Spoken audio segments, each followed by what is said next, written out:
বাংলাদেশের চ্যাম্পিয়ন্স ট্রফির দলে যুক্ত হচ্ছেন এক তারকা। চ্যাম্পিয়ন্স ট্রফিকে সামনে রেখে গত 12 জানুয়ারি স্কোয়াড ঘোষণা করেছে Bangladesh cricket board BCB. Squad থেকে লিটন দাস ও শরীফুল ইসলামের বাদ পড়া বড় চমক ছিল বাংলাদেশ ক্রিকেট ভক্তদের জন্য। এবার জানা গেছে তারকা পেসার হাসান মাহমুদকে দলের সঙ্গে নেওয়া হচ্ছে, তবে টুর্নামেন্ট শুরু হলেই তাকে দেশে ফেরত পাঠিয়ে দেওয়া হবে।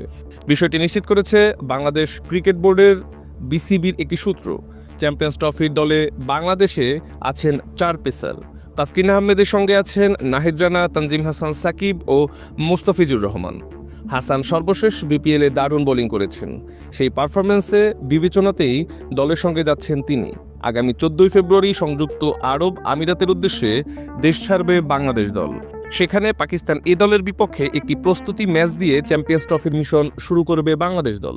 আগামী 19 ফেব্রুয়ারি চ্যাম্পিয়ন্স ট্রফি শুরু হলেও বাংলাদেশের মিশন শুরু হবে 20 ফেব্রুয়ারি। সেই ম্যাচে ভারতের বিপক্ষে মাঠে নামবে বাংলাদেশ।